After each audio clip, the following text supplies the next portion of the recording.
Ruthless Compassion is a podcast that shows you how to become fiercely kind. I'm the host, Dr. Marcia Sirota, and in each episode, I get into it with experts and regular folks about the things that get in the way of what we want. Things like addiction and mental health, isolation and loneliness, difficult family and work relationships, and the importance of self-care. I want to help you overcome the obstacles to living your best life, and I want to inspire you to become a powerful kindness warrior. Nir Eyal writes, consults, and teaches about the intersection of psychology, technology, and business. The M.I.T. Technology Review dubbed Nir the prophet of habit-forming technology.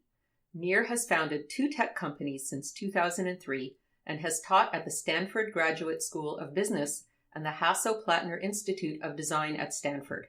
He is the author of the best-selling book, Hooked, How to Build Habit-Forming Products, and Indistractable, How to Control Your Attention and Choose Your Life.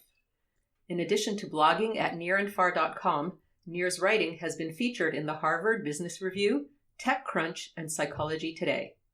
Nir is also an active investor in habit-forming technologies. Some of his past investments include Eventbrite, Refresh.io, WorkLife, Product Hunt, Marco Polo, Presence Learning, and FocusMate. Nir attended the Stanford Graduate School of Business and Emory University. Welcome, Nir Eyal, to the Ruthless Compassion podcast. Thanks. So great to be here. Well, it's very interesting, your topic that we're talking about today, because it's all about being indistractable. Before we get into that, maybe you could tell the listeners a little bit about yourself and how you got into this area of research or study.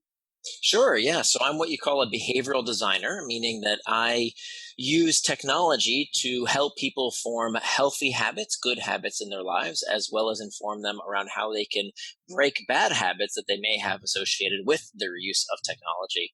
And so that kind of led me from my first book, which is all about how to build habit-forming products. And that's led to all sorts of companies using technology to help people exercise more and eat right and save money, and education products is typically my type of clients, to my most recent book, which is titled Indistractable, which is all about how to control your attention and choose your life. And it addresses this problem of distraction that so many of us have struggled with, myself included, which is why I wrote the book. I wanted to solve my own problem. And after 5 years of research, I think I've come up with an answer here to the problem of distraction. So how big a problem do you think it is, this problem of distractibility?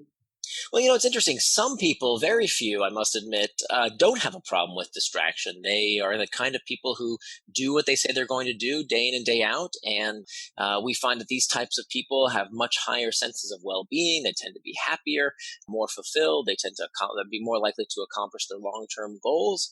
No surprise, they tend to be in positions of power when it comes to the corporate hierarchy. And then we have the rest of us, myself included, who until I embarked on this line of research, I tended to procrastinate. And more so, I would get distracted by all the things that I said I would do. Somehow I kept getting distracted by those things. I would say I was going to work out, but I wouldn't. I would say I would eat right, but, I didn't do that either. Or I would say I was going to work on a big project at work, and somehow it would slip past and I wouldn't get it done day after day after day. And so I got sick of it, and I wanted to figure out, what was keeping me from doing what I knew I should do. I mean, this is to me, it's such an interesting question. It used to be you could blame the fact that you didn't know what to do, right? So before the internet, you could throw up your hands and say, well, I don't know. How does one lose weight? I don't know. How does one do what they say they're going to do? I don't know what to do.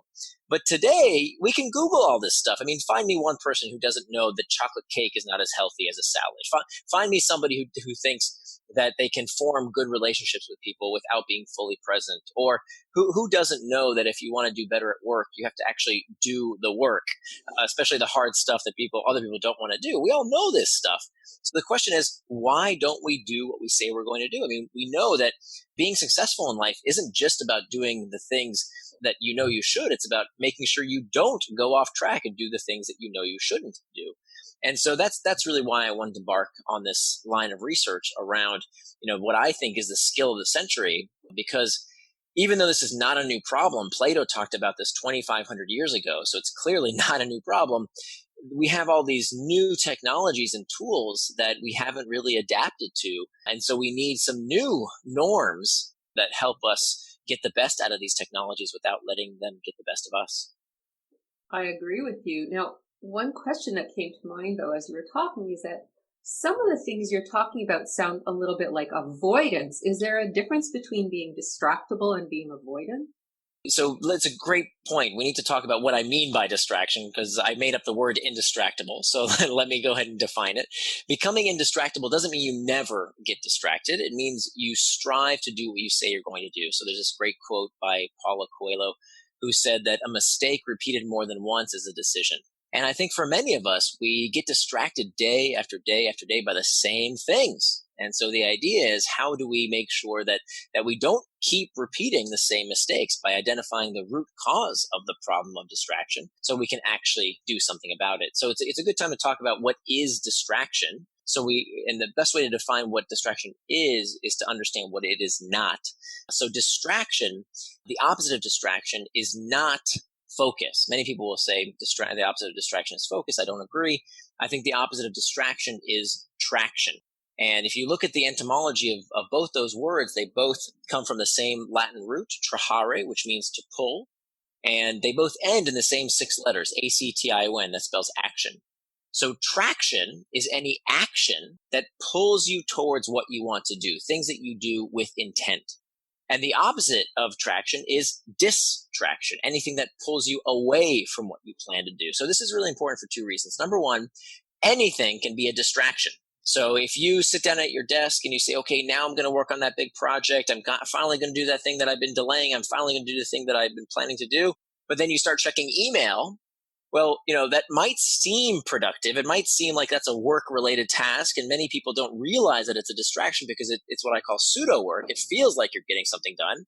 But in fact, it's just as much of a distraction because it's not what you plan to do with your time.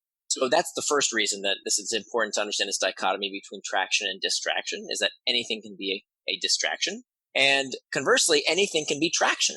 So anything that you plan to do with your time, anything that you do with intent, as long as you plan for it, it's fine. That is an act of traction. So if what you want to do is to take a walk or to pray or to meditate or to be with your friends or just to waste time, the time you plan to waste is not wasted time. And so as long as you do it with intent, we shouldn't have this ridiculous moral hierarchy that I think you hear a lot of tech critics espousing today, that, oh, Facebook, that's frivolous, or playing a video game, no, that's a waste of time. But watching football on TV, that's somehow okay. Right? So I don't think that there is any moral hierarchy here. If you plan to do something with your time with intent, as long as it lives in accordance with your values and it's something you plan to do, there's nothing wrong with it. You should enjoy it. So that's the first thing we need to understand, the difference between traction and distraction. And when people are getting distracted, I was reading that you say that there are internal signals that are distracting them and there are external. Could you talk about those, the difference between those? Sure. So in order to understand what drives us towards traction and distraction, we need to kind of get to the root cause of all human behavior. And so we have, of course, the external triggers, and this is what we tend to blame. It's the pings, the dings, the rings, all of the things that prompt us to either traction, something we plan to do, or distraction. Those are kind of the usual suspects, your iPhone and, the emails, those type of things. So those external triggers can certainly lead us astray. But what turns out to be a more common source of distraction are not the external triggers, but rather what we call the internal triggers. The internal triggers are these uncomfortable states that we seek to escape from. And so physiologically, this is called the homeostatic response. So when we feel cold, the brain tells us that doesn't feel good, put on a coat. If we feel hot, the brain tells us, well, that's not comfortable, take off the coat. If we feel hunger pangs, we eat. And when we're satiated, now we're stuffed, we don't feel good anymore, that's too much food, the brain tells us to stop eating. So we have to come to grips with the fact that all human behavior is prompted by this desire to escape discomfort. So physiologically, that's pretty obvious. It's also true psychologically. So when we think about many of the products and services that tend to distract us, they all attach themselves to an internal trigger. So when we're feeling lonely, we check Facebook. When we're uncertain, we Google. When we're feeling bored, we check sports scores or stock prices or Pinterest or Reddit. There's all kinds of different tools we can use to not feel these uncomfortable emotional states. And so this leads us to the conclusion that if all human behavior is prompted by a desire to escape discomfort, then that means that time management is pain management. That if we don't fundamentally learn this fact that we are looking to escape some kind of discomfort, then we will always be distracted by something. Today we blame it on technology, but in fact the root cause is going back all the way back to Plato, is always something that we are looking to escape from. And so we turn to various distractions to free us from that uncomfortable emotion by taking our minds off of it. Now, what I contend is that these uncomfortable emotional states are just part of being human. I don't subscribe to this notion that we're supposed to be happy all the time and we're supposed to be satisfied with everything. And if you're not, then something's wrong with you. I would argue that this is part of our evolutionary heritage. And we can, in fact, use those uncomfortable states to lead us towards traction rather than distraction. Yeah, I think you're absolutely right, because human beings have always had feelings and we've always had needs and we've always had things that make us uncomfortable way before the advent of technology. Absolutely. Absolutely. And it's a great thing, right? I would argue that it's our perpetual disquietude that leads us to invent, to create, to fix, to hunt. That is part of our evolutionary heritage. And if there was ever a sect or a group of Homo sapiens that didn't have that evolutionary trait, our ancestors probably killed and ate them. Because that would not be a good thing, to be contented all the time, right? To just constantly be happy means that you don't go out and fix things in the world and improve your lot in life. And so we need to acknowledge that this is a very good thing, that feeling bad is not bad. It is totally human, and we can harness it towards helpful as opposed to hurtful behaviors. Now, of course, if we're using it in an avoidant type of way as a coping mechanism to escape our discomfort, well, now it's leading us to perhaps maladaptive behaviors, which, of course, can backfire and become distractions. So how then do we switch from avoiding when we have that uncomfortable sensation to, confronting the thing that's making us uncomfortable and finding solutions? Yeah, so there's basically three things that I talk about in the book. In the first section of the book is all about mastering these internal triggers. And so the three ways we do this is, number one, we reimagine the trigger. We see that discomfort differently. And so I draw upon acceptance and commitment therapy, and I espouse different techniques that we can use, like the 10-minute rule, which we basically tell ourselves, okay, I can give in to this temptation in just 10 minutes of contemplating that sensation with curiosity rather than contempt. Because we know that many people, they tend to fall into two buckets. They're either the blamers. The blamers say, oh, it's the technology, it's Facebook, it's the iPhone, it's doing it to me, these things outside of me. And then you have the shamers. The shamers say, oh, there must be something wrong with me. I have a short attention span. I'm lazy. Maybe I'm not cut out for this job. They make up all of these reasons that they're somehow deficient. And of course, that makes things worse, because it leads, shame leads to these uncomfortable sensations. And when we feel more of these uncomfortable internal triggers, we become even more likely to want to escape them with distraction. So that doesn't work either. So as opposed to being a blamer or a shamer, we want to be a claimer. And a claimer claims responsibility, acknowledging that, this stuff isn't your fault. You didn't invent email. You didn't invent the iPhone. You didn't invent Facebook. It's not your fault, but it is your responsibility. So we can't change how we feel. What we can change is how we react to our feelings.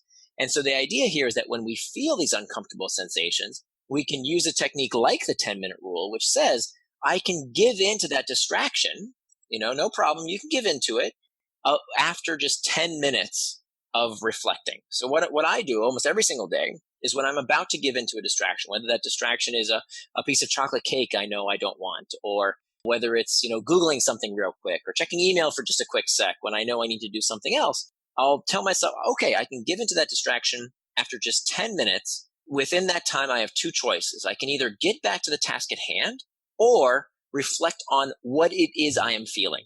So is it boredom, stress, anxiety, fatigue, loneliness, uncertainty? What is that sensation? And what I need to do is to just contemplate that sensation, talk to myself the way I would talk to a good friend in a self-compassionate manner. And 9 times out of 10, by the time those 10 minutes are up, I'm back to the task at hand and I've forgotten about that distraction. And so that's a very effective technique we can use. It's the one of 3 I describe in that first section of the book around reimagining the internal triggers.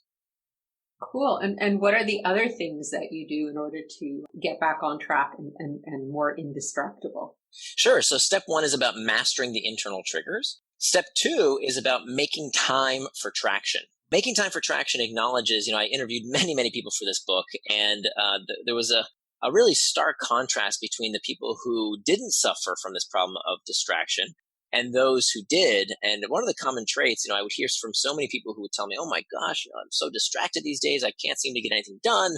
My kids want this and my boss wants that. And did you see what happened on Twitter and what's going on in the news? I just can't seem to do what I say I'm going to do.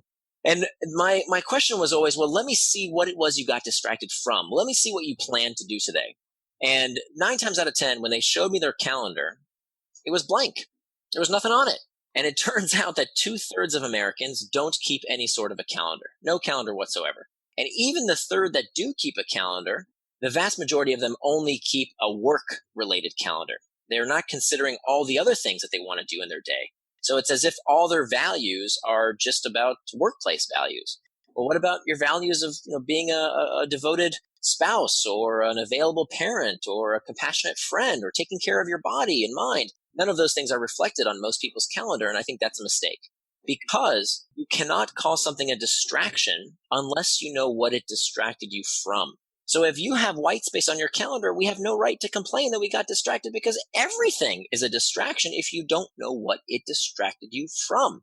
We are not going to use that white space for writing a novel spontaneously, or for, just exercising on a whim, or getting together with friends spontaneously. It doesn't really happen. We know what we'll do with that time. We'll putz it away on Netflix or Facebook or checking another email.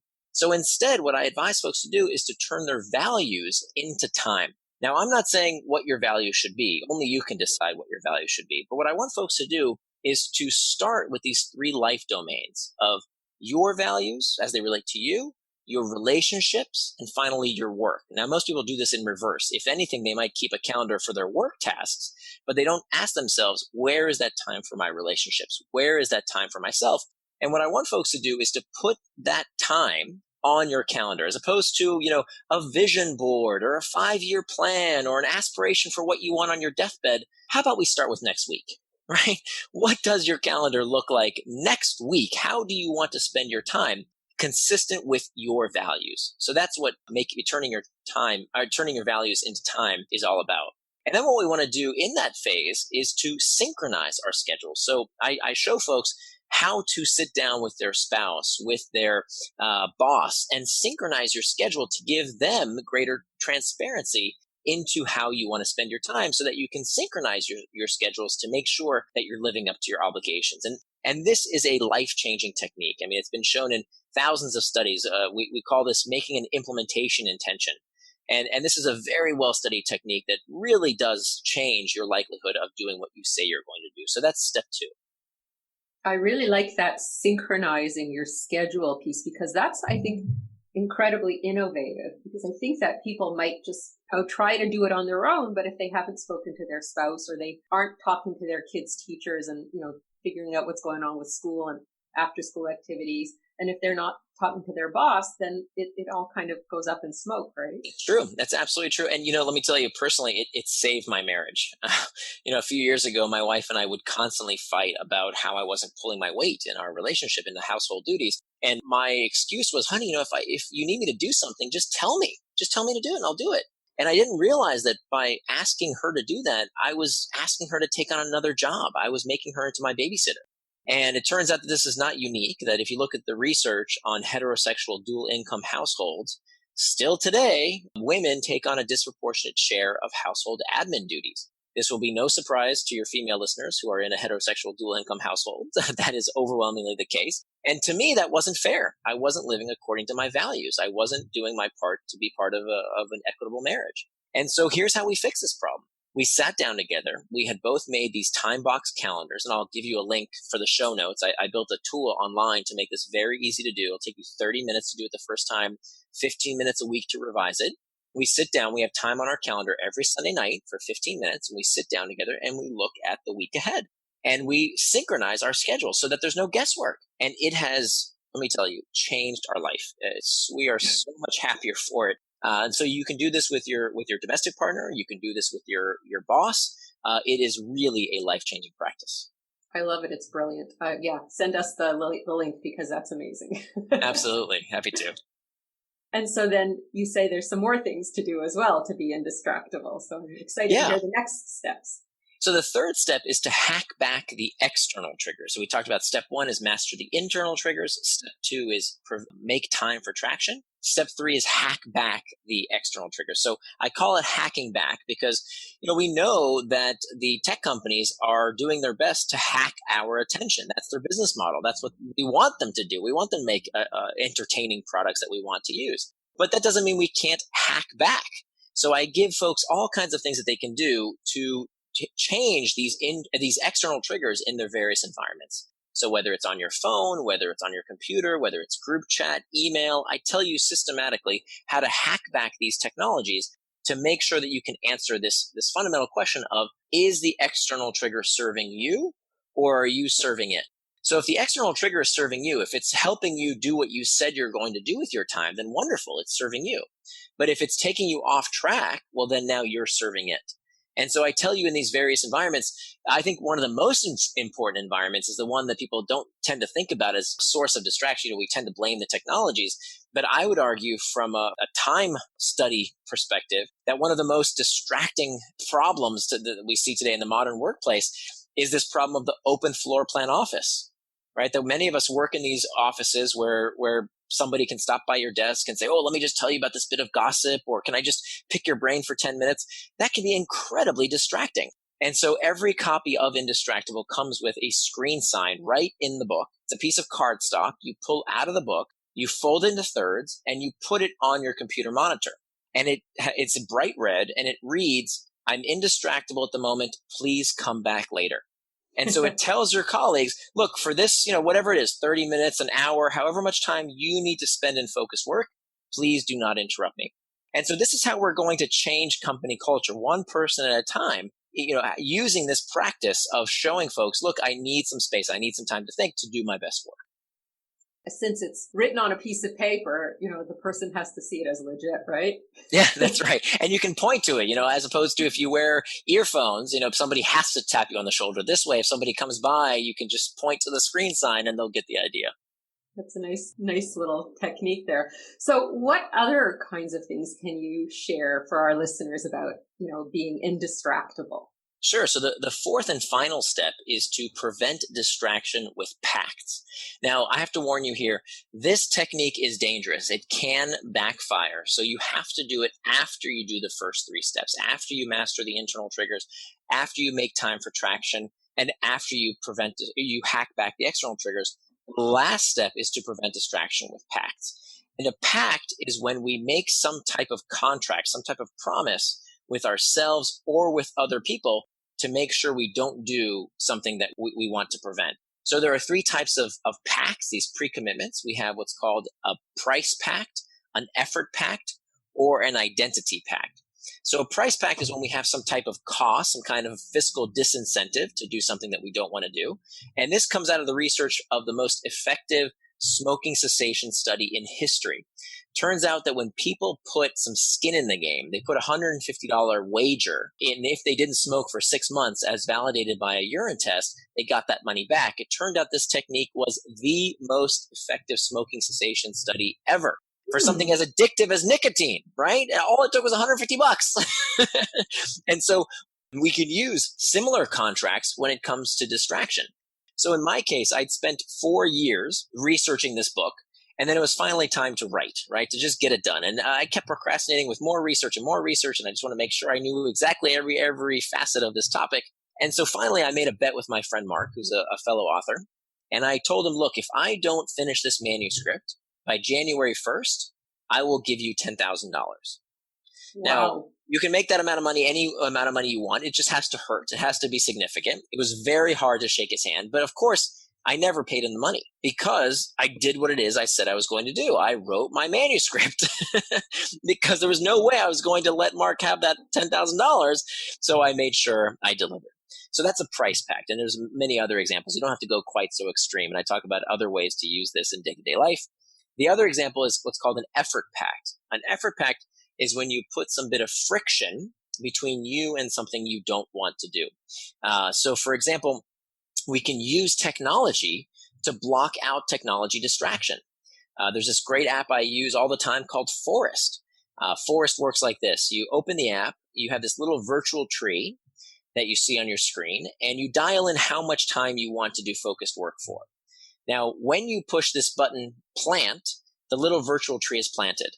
But if you pick up the phone and do anything with it, the virtual tree dies. Now it's a stupid little virtual tree. Who cares, right? But it's enough of a reminder to tell you, nope, that's not what you wanted to do right now. You made a promise to yourself. You made a commitment, a little bit of effort, a little bit of friction to not doing something you don't want to do. And then finally, and most interestingly, is what we call an identity pact. An identity pact comes from the psychology of religion. When we know that when you have a moniker, when you have some kind of identity that you can use to describe yourself, some kind of noun, then you become much more likely to live up to that identity. So when you think of when someone says, oh, I'm a devout Christian or devout Muslim or even a vegetarian, when you have that kind of label, you become much more likely to do what it is that you say you are. So for example, a vegetarian doesn't wake up every morning and say, ooh, I wonder if I should have that hamburger today. No, that decision has already been made. If you are a vegetarian, you do not eat meat. It is what you do because it is who you are. And so we can use that same psychology when it comes to being indistractable. And I would argue we've actually been here before. I remember in the early 1980s, some of my earliest memories is of people coming over to our house. If you don't remember the early 80s, this is going to sound crazy, but back then, people would come to your house and just smoke in your living room without asking. Right? They would just do this. This was what was done. I remember my parents didn't smoke, but we had ashtrays all over the house because it was just expected that people were going to smoke in your house. Can you imagine if someone came to your house today and just lit up a cigarette? No. That would be ridiculous, right? How rude would that be? Why did that happen? Why did that change? Was it because of some law? No, there's no law that says you can't smoke in the privacy of someone's living room. There's never been a law that says that. What changed was our norms, our manners changed. And so I remember when my mom told people, you know what, we are non-smokers. That is who we are. We do not smoke. We are non-smokers. Please go outside if you want to smoke. She lost friends over this. This was a very rude thing to ask someone to do back then. But of course now it's commonplace. No one would even dare ask to smoke in your house. And so that's what I'm trying to do with this movement of getting people to become indistractable. That's why the title of my book is Indistractable. That is the new moniker. To say, you know what, I do some weird things, okay? I don't answer every email within 30 seconds. I use this screen sign that's a little bit different. But is it any more unusual than someone who might have an unusual diet or wear unusual religious garb? No, I would argue there's no difference. That we can use this moniker, we can use this identity to help us stay on track, as well as spread these what we call social antibodies to help us all become more indistractable. And, as you say this, it's true because I've been doing psychotherapy for many years, and people definitely get attached to their identity. And oftentimes they get attached to quite a bad identity. So this is actually a very nice identity for them to get attached to, somebody who really is able to get things done and pay attention and not get distracted. So if they want to, attach themselves to this one, that would be very advantageous. Absolutely. Absolutely. And I think it's a hack in a way. It's a trick that we can use to help us be better, right? Because becoming indistractable doesn't mean you never get distracted. It means you strive to do what you say you're going to do. It's the kind of person who lives with personal integrity. And I think we all want this already. I'm just trying to add a name to it so that we can describe to others, wait a minute, why didn't you answer my text after 30 whole seconds? Why didn't you do that?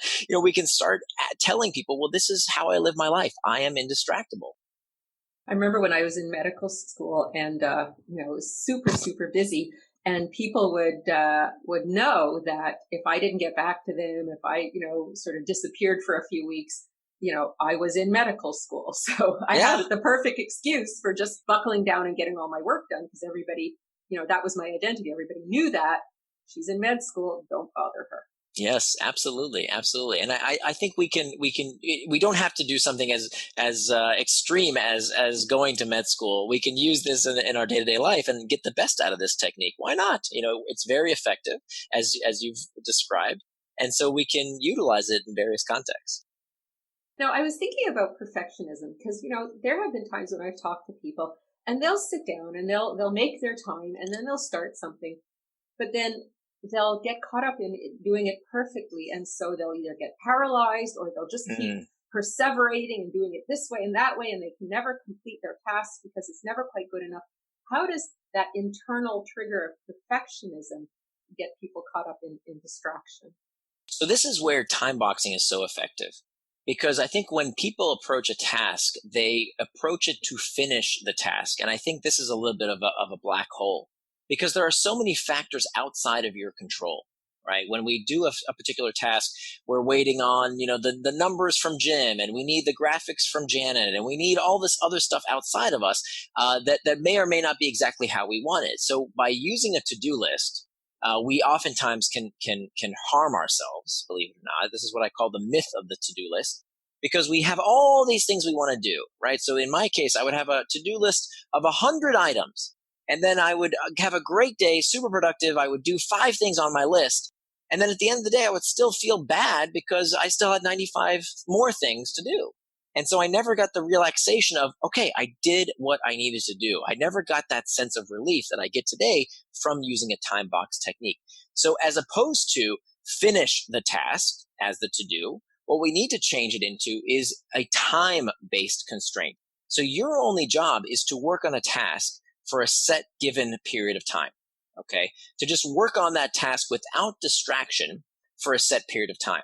And so that's how we prevent ourselves from going off track, whether it's being overly perfectionist, right? And going off track, doing something that's not really related to the task at hand. When look, the clock is ticking and you only have this much time today to work on this task without distraction, that is part of the secret of this formula. That's how you measure your success. Did you work on this task for 30 minutes, 45 minutes, an hour, however long you want to devote to that task without distraction? Well, I like that because what I find with people who have perfectionism is that they don't have confidence. And if you use this technique, then they would finish their task each time, and that would help them build confidence, which might help them let go of some perfectionism, and then they could actually just do what they want to do without making themselves nuts. Couldn't say it better myself. That's exactly right. You're teaching yourself that you have the power, you have agency to do what you said you're going to do. And of course, if you repeat that enough times, if you consistently work on that task, well, after enough periods, you will finish that task. Very well. It sounds like such a great thing to do. Why do you think people haven't been doing this before? I think that the holistic view of the 4 steps hasn't been clear. Right. So what I think the most important contribution I'm trying to make here is this picture in people's minds of, to the right, you have traction, to the left, you have distraction. If you think of 2 arrows going outward, and then you have 2 arrows pointing inward from the north and south of external triggers and internal triggers. Now we have the complete picture of the 4 parts of this indistractable model. And I think what's happened to folks in the past when they try and fight their tendencies towards procrastination, they many times go out of order. So they'll jump to this pre-commitment. I mean, pre-commitments are nothing new. They've been studied, for decades and decades. But if you tackle a pre-commitment, like let's say you make a pact, a price pact or an effort pact with yourself, but you haven't dealt with the internal triggers, or you haven't hacked back the external triggers, or you haven't made time for that task in your schedule, well, you're kind of dooming yourself to failure. And so I think it's really important to make sure we do these 4 things in order to first master the internal triggers, to have, tools in our toolkit to deal with that emotional discomfort that drives us towards distraction. Then make sure that we have time to live out our values on our schedule. Then we hack back the external triggers, and only last do we use these pre-commitments, because it's exactly what you said. When we build our sense of agency, we become more likely to keep going. But of course, if we try and we fail, well, then we start making up all kinds of stories that we're deficient somehow, that there must be something wrong with us, and therefore, of course, we won't continue to try because we think we are somehow deficient and broken. So that gets us out of the self-blaming, the shaming, Right. when we can do it in the order, because it facilitates success. Exactly. Nice.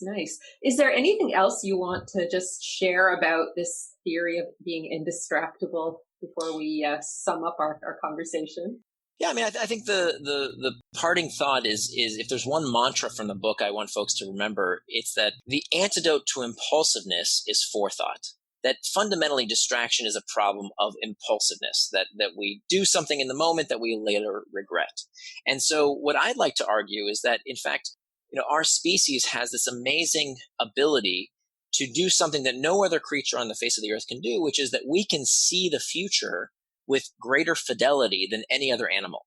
And so we can plan ahead, because in the moment is too late. If you rely on willpower, if you rely on self-control, if you rely on self-discipline, those things don't work in the moment. Why? Because if the chocolate cake is on the fork on its way to your mouth, you're going to eat it. If the cigarette is lit, you're going to smoke it. If your cell phone is on your nightstand, inches away from you, you're going to pick it up first thing in the morning. And so the time to do what you say you're going to do is before you get to that moment, right? It's forethought. That's what can prevent us from getting distracted. Don't leave it to the last moment. You don't need willpower and self-control. What you need is a systematic approach to make sure you do what you say you're going to do. I think that's a really, really important point. And I think you're right. Like, this is a gift that we have and we need to use it. And when we use it, it's going to make us very successful. Thank you. I appreciate it. Thank you so much. So right now, you're going around, I'm sure, talking to everybody about your book. Is there anything else going on these days that you're up to? This is about it. I'm really on a mission here to try and bring this message to as many people as possible. I think that this is something, frankly, that is going to happen anyway. I think that there's a kind of a bifurcation out there of people who let their time and attention be controlled by others, and those who say, nope, I am going to decide what I want to do with my time and my attention and my life, frankly. And so I think we are already seeing that people are starting to develop these social antibodies, and I'm hoping to accelerate that process. But I think this is going, hopefully my dream is that we all start acting this way eventually, right? We all come to recognize that there are appropriate and inappropriate use of these devices and these distractions to make sure that we can put them in their place. And not to vilify these devices, but to just use them properly. Like you said, use them in a way that serves us as opposed to we serving them. That's exactly right. Because they're great. I mean, we can get so much out of these tools as long as we use them in an appropriate way. So where can people find you if they're looking to check out your book, your talks, your articles? Yeah, thank you. My website is Nir and Far, but Nir is spelled like my first name. That's Nir and Far. And if you want some more information about the book, if you go to Indistractable.com, that's IN, the word distract, ABLE, Indistractable.com. There's a free 80-page workbook. We couldn't fit it into the original manuscript, so we gave it as a complimentary supplement. If you go to Indistractable.com, there's also, if you get the book, there's a video course as well that's free, and all that's at Indistractable. Wow, that sounds like a really good deal. I hope so. So just before we go, I thought, I mean, you've already said a lot to benefit the listeners, but if you had maybe a call to action to offer just as we're heading out the door, like what would you say to people? Yeah, I think the message is that we can do this. I think we've seen a lot of talk in the media these days that, technology is addicting everyone, that it's hijacking your brain, that the algorithms are making you do these things. And I think that is such an unhealthy point of view. One, because it's just scientifically not true. I mean, many things addict some people, right? Look at alcohol. Many people have a glass of wine with dinner, but we're not all alcoholics. Not everyone who has sex is a sex addict or who gambles is a problem gambler. I mean, it's a tiny fraction of people who have these problems. And that's not to say that we shouldn't help people who are pathologically addicted, but just because something addicts some people does not mean it addicts everyone. But I think this narrative that we hear today in the media is really disempowering, because it's essentially telling people it doesn't matter what you do, the technology is going to hijack your brain. And I think that it is so not based in science, and it leads to learned helplessness. Because if I think, well, there's nothing I can do about this problem, I don't do anything about the problem. And ironically, I make it more likely that these tech companies get what they want, people not even trying to change. And so it's as opposed to holding our breath and waiting for these tech companies to make their products less engaging, which is not going to happen. Why don't we do something about it right now? And we certainly can. There's so much that we can do right this minute to become indistractable. Beautiful. That's a wonderful point to end on. Well, I just want to thank you again, Nir, for coming on the podcast. It's really been very exciting and entertaining and interesting and thought-provoking to talk to you today. My pleasure. Thank you so much. That was the terrific Nir Eyal, and I'm Dr. Marcia Sirota. If you liked this podcast, please review it on iTunes, and you can sign up for my free monthly wellness newsletter at marciasirotamd.com, where you'll also learn about my new online courses.